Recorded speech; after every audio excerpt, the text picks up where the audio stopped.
विश्व को मानवता के पाठ पढ़ाने वाले, ज्ञान देने वाले, लाइट ऑफ एशिया कहे जाने वाले, मानव को एक समान समझने वाले तथागत बुद्ध जी और बहुजन में जन्मे आरक्षण के जनक छत्रपति साहू जी महाराज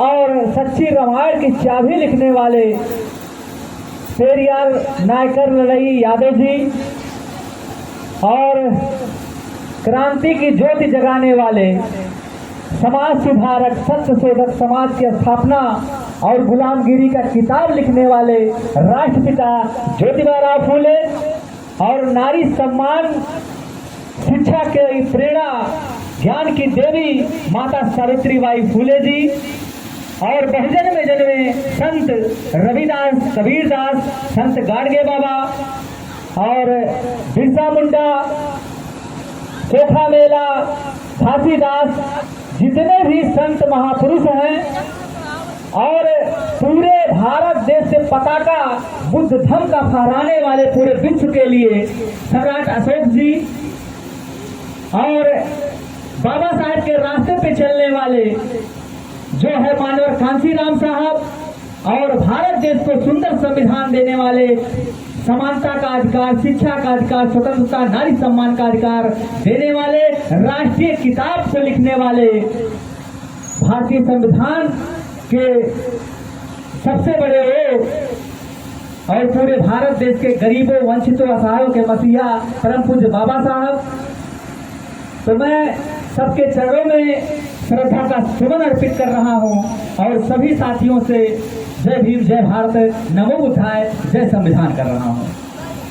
तो साथियों, आज मैं रामपुर कला जो कि टांडा विधानसभा क्षेत्र के अंतर्गत आता है और अंबेडकर नगर की धरती पर मौजूद है और यहाँ पर जो है रामदीन जी का निधन हुआ, जो कि रामदीन जी हम लोगों के बीच में नहीं हैं और उनके परिवार के लोग यहाँ पर मौजूद हैं और हमारे बीच में मौजूद हैं बहुजन समाज पार्टी विधानसभा राष्ट्रीय बहुजन समाज पार्टी विधानसभा अध्यक्ष जो है अजय नारायण बौद्ध जी और तमाम साथी मौजूद हैं यहाँ पर और रामदीन जो कि इस दुनिया में नहीं है, उनके परिवार के लोग यहाँ पर उपस्थित हैं। मैं सबका दिल से साधुवाद कर रहा हूँ इस शोकाकुल परिवार के लिए जो श्रद्धांजलि का कार्यक्रम किया जा रहा है और जो है इस रामपुर कला गांव में हो रहा है और जिनके कानों तक मेरी आवाज जा रही है उनको मैं साधुवाद कर रहा हूँ और जो लोग उपस्थित है उनका भी, जो नहीं उपस्थित है उनका भी। अब हम चाहते और कार्यक्रम को आगे बढ़ाने का काम कर रहे हैं अजय नारायण बौद्ध जी। तो फिलहाल साथियों, मैं दिल की गहराइयों से इस जो है दुखित परिवार जो कि दुख में था, इनके परिवार का मैं बहुत साधुवाद कर रहा हूं कि जो ये शांति, ये श्रद्धांजलि का कार्यक्रम कर रहे हैं। और साथियों, जब 14 अप्रैल आता है या कोई भी कार्यक्रम होता है तो लोग यही कहते हैं, नारा लगाते हैं सभी साथी कि बाबा तेरा मिशन अधूरा, हम सब मिलकर करेंगे पूरा। तो साथियों, आज तक बाबा साहब जी का मिशन नहीं पूरा हुआ है, उसका यही कारण है कि हम लोग जयंती मनाते हैं या सब चीज मनाते हैं लेकिन उनकी विचारधाराओं पे नहीं चलते हैं। इसीलिए बाबा साहब का मिशन साथियों आज तक अधूरा है, जबकि बाबा साहब डॉक्टर बी.आर. अम्बेडकर जी ने 14 अक्टूबर 1956 को नागपुर दीक्षा भूमि में करोड़ों लोगों के बीच में बुद्ध धर्म का रास्ता दिया और सबको बताया। लेकिन साथियों, हम लोग तो जय जय जय जय जय भीम करते हैं, लेकिन तमाम ऐसे साथी जो उनके मिशन पर नहीं चलते हैं, तो सबसे पहले हम उनको जानना होगा कि उनके मिशन पर जो साथी नहीं चलते हैं उनका मिशन क्या है। उनका मिशन यही है साथियों कि हम सभी लोगों को बुद्ध धर्म के रास्ते पे चलना चाहिए उनके बताए हुए 22 प्रतिज्ञाओं को अमल में लाना चाहिए। उनकी लिखी पुस्तक को, या जितने भी बहुजन समाज के लोग हैं जो लिखे हुए हैं पुस्तक, उनकी पुस्तक को पढ़ना चाहिए। और जन्म से लेके मृत्यु तक, जैसे साथियों आज हम लोगों के बीच में रामदीन जी नहीं है, तो जन्म से लेकर मृत्यु तक कोई भी कार्यक्रम हो, हमको बुद्ध धर्म के रास्ते पर चलना चाहिए, तब साथियों मिशन पूरा होगा। और आज मैं इनके पूरे परिवार का साधुवाद कर रहा हूँ, आसाराम जी का साधुवाद कर रहा हूँ, जो उनके बड़े लड़के हैं, और पूरे परिवार का, जो उनकी बच्चियां हैं, और जो उनके पुत्री हैं, और जो उनके छोटे बेटे अमन हैं, और पुत्री हैं जो गीता देवी, संगीता देवी, और जो संगम देवी, मैं सबका मतलब पूरे परिवार का मैं साधुवाद कर रहा हूँ कि ये लोग उस मिशन पर चलते हुए यहाँ पर श्रद्धांजलि का कार्य कर रहे हैं। और साथियों जब हम बाबा साहेब के मिशन पर चलेंगे, पाखंड, अंधविश्वास, आडंबर या बहुजन में जन्मे जितने भी संत महापुरुष हैं उनकी विचारधाराओं पे चलेंगे, तब साथियों मिशन पूरा होगा। और मैं बहुत ही साधुवाद कर रहा हूं उनके परिवार का कि ये लोग उस मिशन पर चलकर शांति सभा का कार्यक्रम कर रहे हैं। और 13वीं, जैसा कि साथियों 22 प्रतिज्ञाओं में बाबा साहेब डॉक्टर B.R. अम्बेडकर जी ने जब बौद्ध धर्म स्वीकार किया और करोड़ों लोगों को स्वीकार करवाया, तो उसमें 6ठा नंबर प्रतिज्ञा है कि पिंडदान, मृत्यु भोज बहिष्कार, 13वीं बहिष्कार। साथियों और इनके परिवार के लोग अगर ऐसा कार्य कर रहे हैं तो बहुत ही साधुवाद का कार्य कर रहे हैं। मैं यहाँ पर उपस्थित सभी साथियों का साधुवाद कर रहा हूँ। साथियों मैं चर्चा कर रहा था कि लोग जय जय जय जय जय जय भीम करते हैं, लेकिन क्या जय जय जय जय जय भीम करने से या नमो बुद्धाय करने से क्या हमारा मिशन पूरा होगा? नहीं साथियों, जब तक हम उनकी विचारधाराओं पर नहीं चलेंगे। साथियों चाहे आप पढ़े हो या ना पढ़े हो, लेकिन जरूरी हमको है कि बहुजन विचारधाराओं पर चलने की। इसमें से तमाम साथी पढ़े लिखे हैं, तमाम ऐसे नहीं पढ़े लिखे हैं, लेकिन जो पढ़े लिखे हैं उनका साथियों दायित्व बनता है कि जो नहीं पढ़े हैं उनको बहुजन समाज में जन्मे सभी संतों महापुरुषों की किताबों को पढ़कर उनकी विचारधाराओं को बताने की जरूरत है। और जब साथियों उनकी विचारधाराओं को बताने का काम करेंगे तब साथियों मिशन पूरा होगा। और मैं ज्यादा समय ना लेते हुए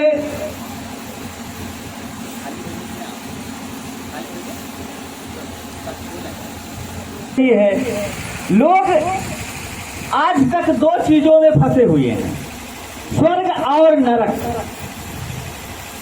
साथियों स्वर्ग और नरक के चक्कर में हम उस चीज को जन्म देते हैं जिनसे हमारे पूरे बहुजन समाज का अहित है, जिससे हमारे लोगों का अहित है।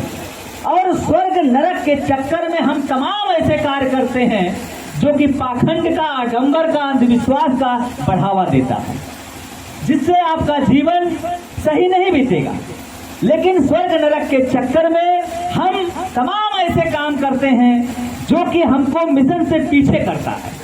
और बाबा साहेब डॉक्टर B.R. अम्बेडकर जी को जब हम पढ़ते हैं, बुद्ध जी को पढ़ते हैं या बहुजन महापुरुषों को पढ़ते हैं, तो वो लोग साफ साफ कह दिए हैं कि ईश्वर को मानने वाला, स्वर्ग नरक में विश्वास करने वाला, आत्मा परमात्मा को मानने वाला दुनिया का सबसे अधर्मी। बुद्ध की विचारधारा है साथियों, बुद्ध की विचारधारा है। बुद्ध जी ने पूरे विश्व को ज्ञान दिया इस चीज का। तो हम लोगों को जरूरत है कि ऐसे कुरीतियों से दूर होने की, तब साथियों मिशन पूरा होगा। और कौन सा हम माध्यम अपनाएं जिससे हमारे समाज का हित हो? तो बाबा साहेब डॉक्टर B.R. अम्बेडकर जी ने जब सभी लोगों को जांचा, परखा, देखा, तब उन्होंने शिक्षा का मार्ग दिया। या जितने भी बहुजन महापुरुष हैं सभी लोगों ने शिक्षा का मार्ग दिया कि शिक्षा से आपका सब कुछ हो सकता है, कल्याण हो सकता है।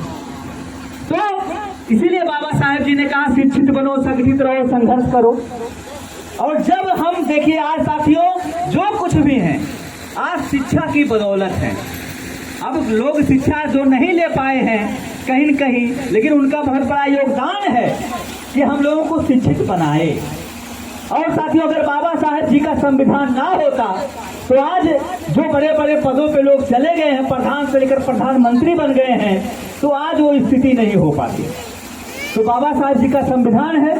तो बाबा साहेब जी जब दुनिया के सबसे बड़े विद्वान, उन्होंने कहा कि हमको बहुजन विचारधाराओं पे चलना चाहिए, शिक्षा का मार्ग अपनाना चाहिए और कुरीतियों, अंधविश्वास, आडंबर से बचना चाहिए। और उन्होंने इसीलिए 22 प्रतिज्ञाएं हम लोगों को दी।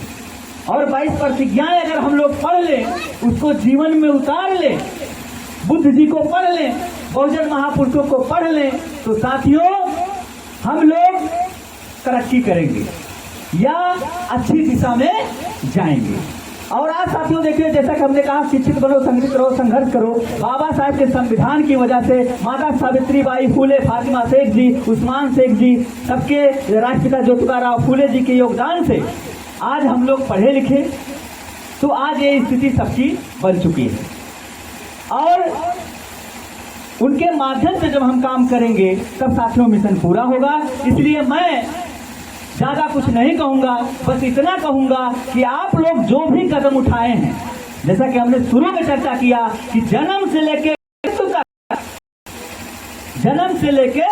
मृत्यु तक जब हम उनकी विचारधाराओं पे काम करेंगे तब साथियों मिशन पूरा होगा। और जैसा कि हम चर्चा करते स्वर्ग और नरक के बारे में, तो आप लोग खुद जांच लीजिए। बुद्ध जी ने कहा है कि मेरी कही हुई बातों को मत मानिए,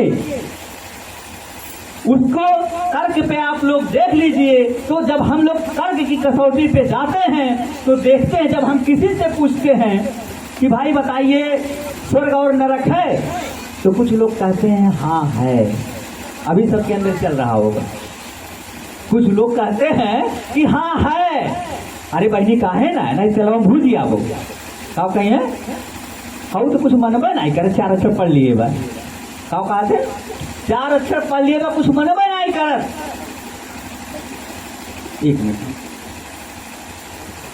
तो हम ये कह रहे हैं कि 4 अक्षर पढ़ लिए हैं, या ना तो कुछ मनबे ना कर।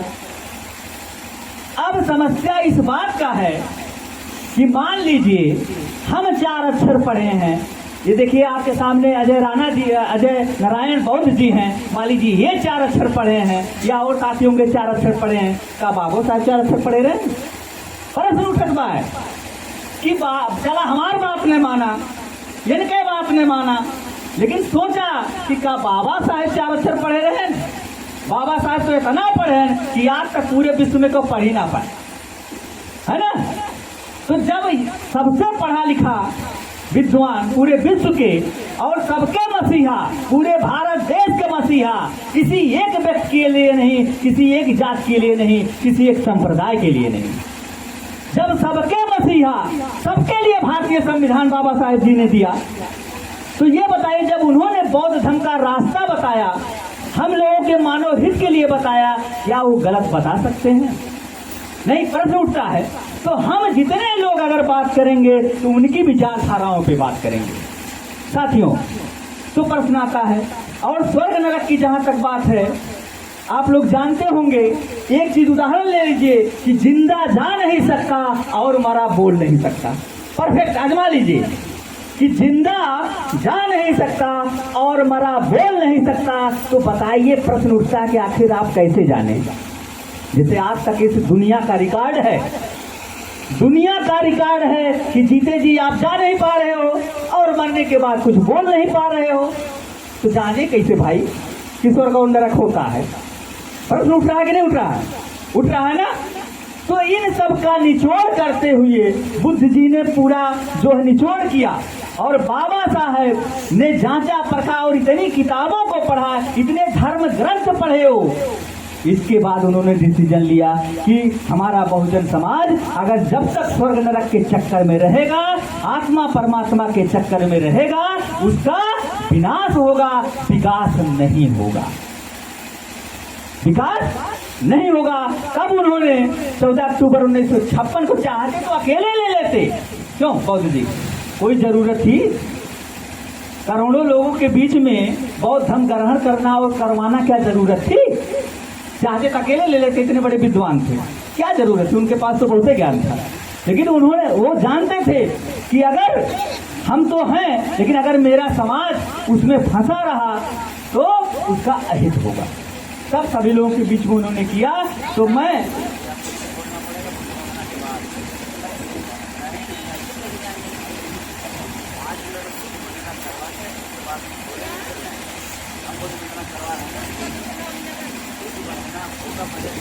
हूँ कि अपना एक कीमती समय लेके जब भी कहीं बहुजन का कार्यक्रम होता है तो ये हमेशा तत्पर रहते हैं। मैं बहुत बहुत साधुवाद कर रहा हूँ दिल की गहराइयों से। आप आए।